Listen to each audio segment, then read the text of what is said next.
स्वागत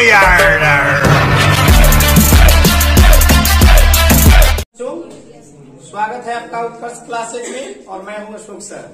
बच्चों, लेकर उपस्थित हूं आज की ईवीएस की एक कक्षाएं जो कि सीटेट के लिहाज से काफी महत्वपूर्ण है। आज के इस लाइव सेशन में मैं आपके लिए लाया हूं कि वे कौन कौन से महत्वपूर्ण टॉपिक्स हैं जिससे कि डायरेक्ट ईवीएस के पेडागोजी आते हैं। तो आज की इस क्लासेज में मैं चर्चा कर रहा हूं महत्वपूर्ण टॉपिक। आप क्रमवार तरीके से इसको आप अपने नोटबुक निकाल लेंगे, उसमें लिखते चलेंगे। पहला टॉपिक लिखे सभी बच्चे। पहला, पर्यावरण आधारित थीम। पर्यावरण आधारित थीम, इससे क्वेश्चंस जरूर पूछा जाएगा। जैसे पर्यावरण के जितने भी थीम हैं, कुल कितने थीम हैं बताया आपको? 6 थीम है।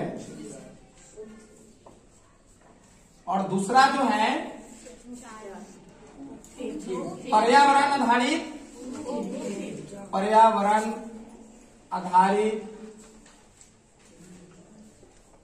उप थीम कितने हैं? 4 है। ये दोनों टॉपिक से किसी एक से क्वेश्चन तो निश्चित ही है, लेकिन विगत वर्षों में कई बार हमने ऐसा देखा है कि दोनों से क्वेश्चंस पूछा जा रहा है और कई शिफ्ट में एग्जामिनेशन होने के कारण इन दोनों टॉपिक से होने की संभावना बढ़ जाती है। कोई नहीं जान रहा कि किससे थीम आधारित आ जाएंगे और किससे उप थीम आधारित आ जाएगा। तीसरा जो टॉपिक है उसका नाम है मूल्यांकन के संकेतक। मूल्यांकन के संकेतक।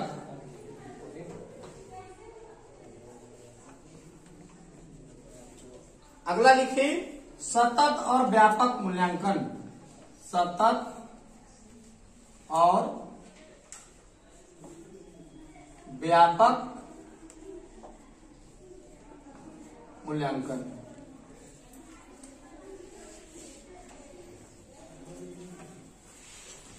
मूल्यांकन के संकेतक में भी क्वेश्चन प्रतिवर्ष पूछे जाते हैं। कोई ऐसे बच्चे हैं जिनको याद हो पर्यावरण मूल्यांकन के संकेतक? बताइए बोलकर। अभिव्यक्ति, चर्चा,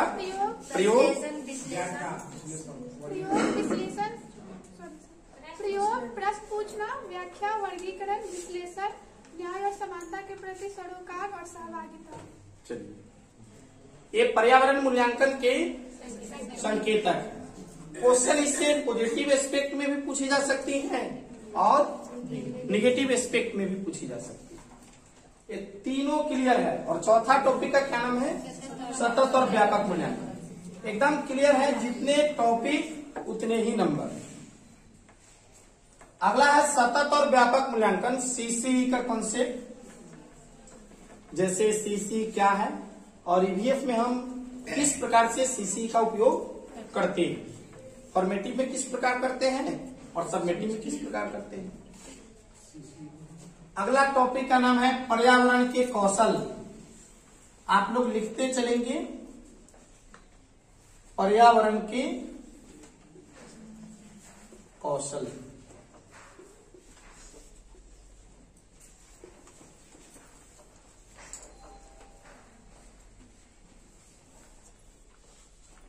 पर्यावरण के कुल कितने कौशल हैं बताइए कोई? 4 कौशल। कौन कौन से हैं? पहचान करना, अवलोकन करना, वर्गीकरण करना और प्रयोग करना। ये पर्यावरण के 4 स्किल है ना? ये चीज। अगला जो टॉपिक है आकलन और मूल्यांकन, इससे भी प्रश्न आती है क्या? आकलन और मूल्यांकन।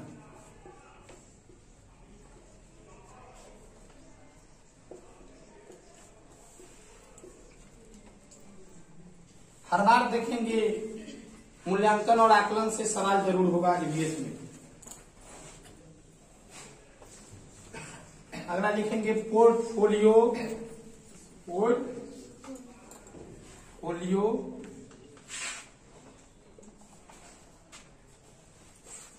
रेटिंग स्केल,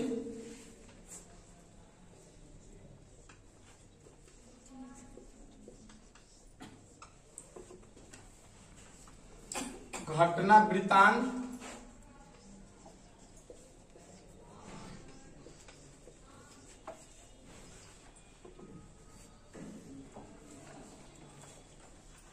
और एक कोई छूट रहा है, मैं दिखा दे रहा हूं। अगला जो है सीरियल नंबर 8 में पर्यावरण शिक्षण की विधियां, हेडिंग है, लिखे पर्यावरण शिक्षण की विधियां।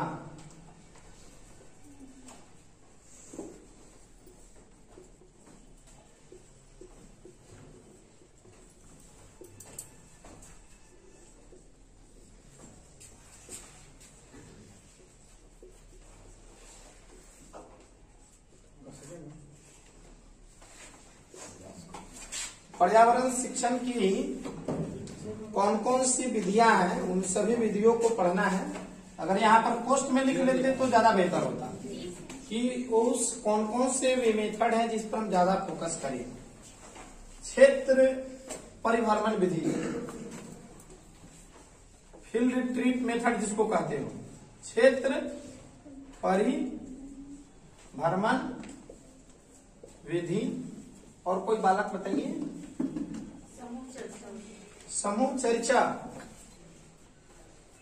प्रदर्शन विधि, प्रदर्शन विधि, व्याख्या विधि भी लिख सकते हैं। व्याख्यान नहीं समझ लीजिएगा आप लोग। एक बच्ची बोले कि समूह चर्चा है ना, उससे भी आप सिखा सकते हो। और भी जो भी इम्पोर्टेंट क्या किससे कहानियों के जरिए भी आप बच्चों को बता सकते हैं। पीटीसी अब और भी मेथड्स है तो साथ में सिखा दिया जाएगा। क्षेत्र परिभ्रमण, हाँ, फील्ड ट्रिप मेथड है। आगे ध्यान करें कि क्रियाकलाप एवं गतिविधि, क्रियाकलाप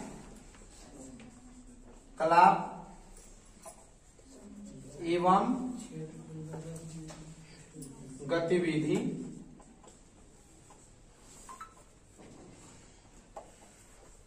इसके जरिए आप ईवीएस की नई कंसेप्ट को बच्चों में सिखा सकेंगे। पर्यावरण अध्ययन की अवधारणा, कंसेप्ट ऑफ इन्वायरमेंट, पर्यावरण अध्ययन की अवधारणा।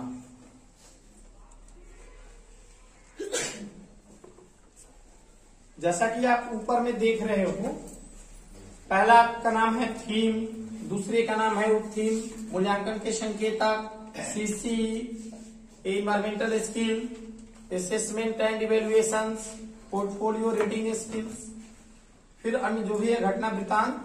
और इन जो भी मेथड को आप पढ़ोगे और एक्टिविटी और पर्यावरण अध्ययन की जो कंसेप्ट है, इतना चीज यदि आप जान जा रहे हैं तो मान के चलो कि आप ईवीएस की आधे चीजों पर आप पकड़ बना लेते। ये शिक्षण में इसके इतर भी और भी कई सारी चीजें जो छूट रही हैं, जो मैं आप लोग को पुनः अगला लिखेंगे। आप लोग 10 तक लिखेंगे कि 11 तक? 10। बच्चों ध्यान दें, अगले टॉपिक लिखे आप। अगले का नाम है मानचित्र कौशल। एग्जामिनेशन में आता है।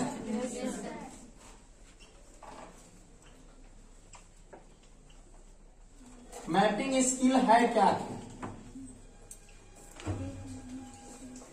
ऐसे सीधे पढ़ लेना, उसके बारे में थोड़ा लिख कर पढ़ना, दोनों में फर्क है।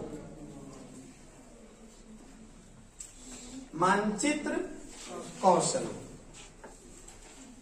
पर्यावरण शिक्षण के उद्देश्य, इसमें ट्रिपल स्टार मार करके अपना लिख लीजिए कि ऐसा संभव ही नहीं है कि इससे क्वेश्चन नहीं आए। क्वेश्चन हमेशा निगेटिव एस्पेक्ट में होगा कि निम्नलिखित में से कौन पर्यावरण शिक्षण के उद्देश्य नहीं है।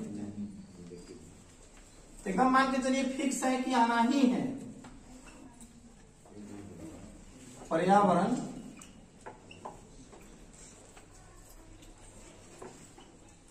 शिक्षण के उद्देश्य,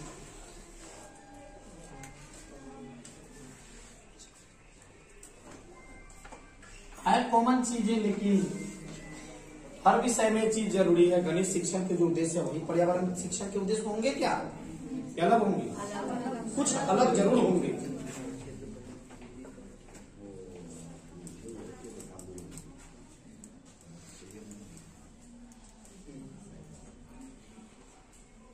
अगला लिखिए, पर्यावरण आधारित अधिगम। पर्यावरण आधारित अधिगम माने पर्यावरण को पढ़ाने के लिए, सिखाने के लिए कैसे सिखाएंगे? उसको करके सिखाइएगा, प्रदर्शन करके सिखाइए, माने मेथड ही है, लेकिन उसके बारे में लर्निंग बच्चों में कैसे कराएंगे।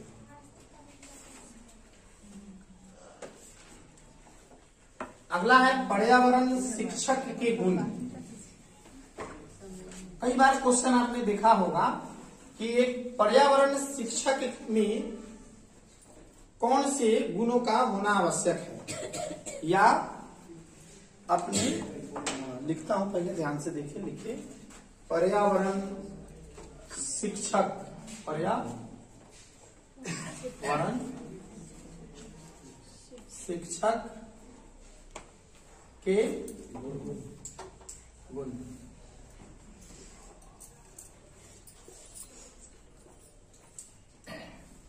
समुदाय और संसाधन, समुदाय और संसाधन।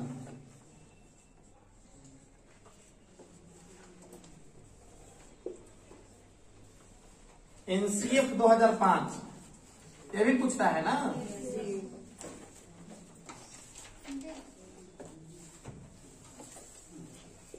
इसमें दो चीज जरूर ध्यान रखेंगे, एनसीएफ कंस्ट्रक्शन कैसे की गई, कौन सा बॉडी तैयार किया, और अब तक कितनी बार एनसीएफ में रिफॉर्म्स हुई हैं, और पहली एनसीएफ कब बनी, और अभी जो हमारी एनसीएफ वो, जैसे अगर आप विचार करेंगे एनसीएफ के बारे में, मैं थोड़ा सा ब्रीफ में संक्षिप्त में बताना चाह रहा हूँ। सबसे पहला जो एनसीएफ है 1975 में, दूसरा और तीसरा और चौथा, बिल्कुल सही है बच्चों। एक ये तो सारी चीज एनसीएफ है बाबू, है ना, और एक एनसीएफटी है ना। तो ये सेम चीजें हैं, यहाँ केवल टीचर एजुकेशन, यानी ये 2009 में बनी है, और दोनों के दो बॉडी है बनाने का काम। इसको बनाने का कार्य एनसीईआरटी किया है, और इसको बनाने का काम एनसीटी किया है। बच्चों के लिए है, उसके क्यूरिकुलम से रिलेटेड है, और ये टीचर के लिए। एक क्वेश्चन पूछा जा चुका है या पक्का पूछेगा कि एनसीएफ 2005 या कोई भी एनसीएफ बनाने का कार्य कौन करता है, तो सही आंसर होगा एनसीईआरटी। और एनसीएफटी पूछा जाएगा तो एनसीटी हो जाएगा। ये टीचर के लिए, और ये तो स्टूडेंट्स और टीचर दोनों के लिए कर सकते हो, मूलतः बच्चों के लिए ही, पाठ्यक्रम से रिलेटेड। 2009 है जी। और ये भी क्वेश्चन पूछा जा चुका है कि प्रथम बार एनसीएफ है ना जी। तो सार्थक अधिगम घटित हो रही हैं, चीजें आपके समझ से पड़ी हैं या क्या है, आप कुछ समझ सकते हैं।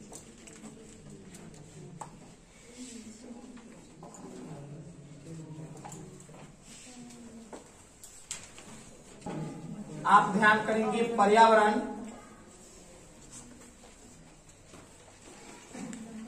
संरक्षण। पर्यावरण संरक्षण, इस टॉपिक के बारे में जानना जरूरी है कि नहीं? Yes sir. फिर दूसरा जो है ब्लू प्रिंट, जिसको हम लोग क्या कहते हैं? नील पत्रक। नील पत्र।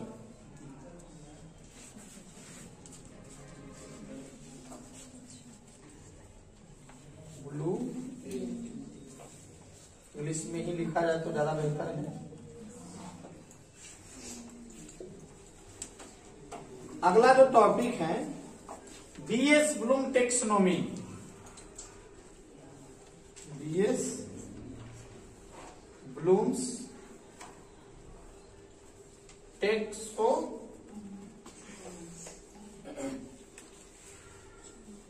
ब्लूम के जो संज्ञानात्मक पक्ष हैं या जो भी ज्ञानात्मक पक्ष हैं उसको जानना जरूरी है, यहाँ जरूरत है। और अगला जो क्वेश्चन है, टॉपिक है, वो और इम्पोर्टेंट है टॉपिक, अच्छी पाठ्य पुस्तक की विशेषता। एक अच्छी पर्यावरण पाठ्य पुस्तक की निम्नलिखित में से कौन सी विशेषताएं हो सकती है? अच्छी पाठ्य पुस्तक की विशेषता।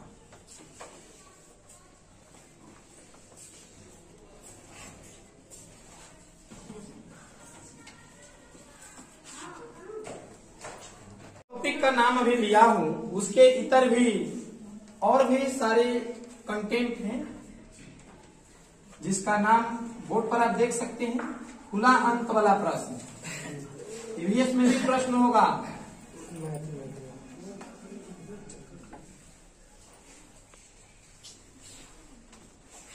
और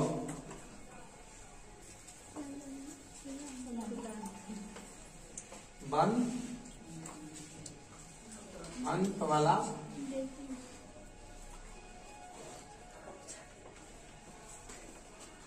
ये दोनों टॉपिक से क्वेश्चन पूछता है और किसी एक विषय में नहीं, कई विषय में ये सहायक है।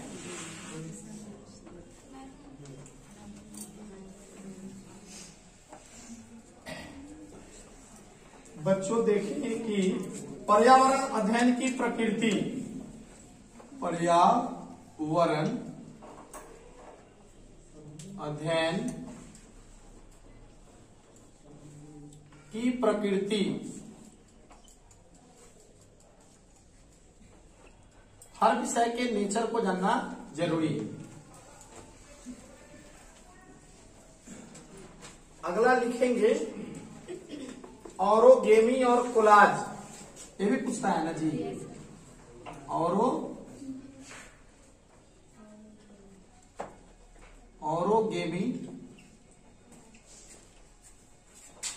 ऑरोगेमी और कोलाज।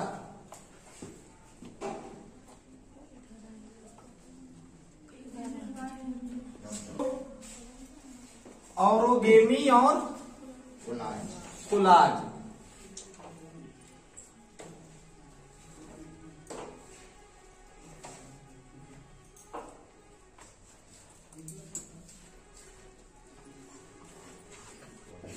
सभी टॉपिकों पर चर्चा करेंगे। एक दो और जो बच गया है उसको पहले लिख लें। पर्यावरण कक्षा को या पर्यावरणीय कक्षा को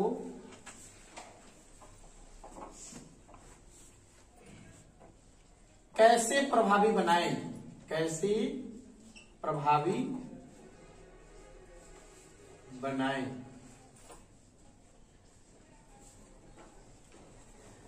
एक शिक्षक के लिए है। पर्यावरणीय कक्षा को, हाँ माने पर्यावरणीय कक्षा यहाँ छुटा है, पर्यावरणीय कक्षा को कैसे प्रभावी बनाए, किसके लिए है? शिक्षक के लिए है। तो शिक्षक कौन कौन से कार्यों को करके अपने क्लासरूम को काफी इफेक्टिव बना सकते हैं।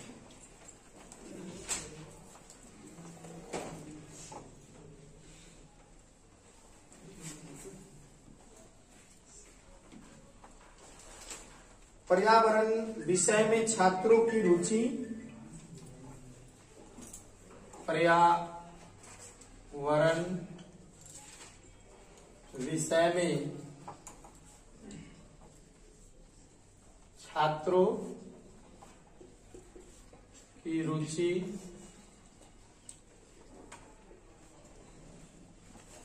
जिज्ञासा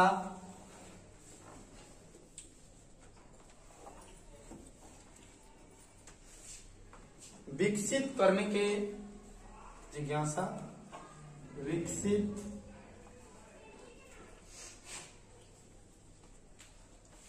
करने के उपाय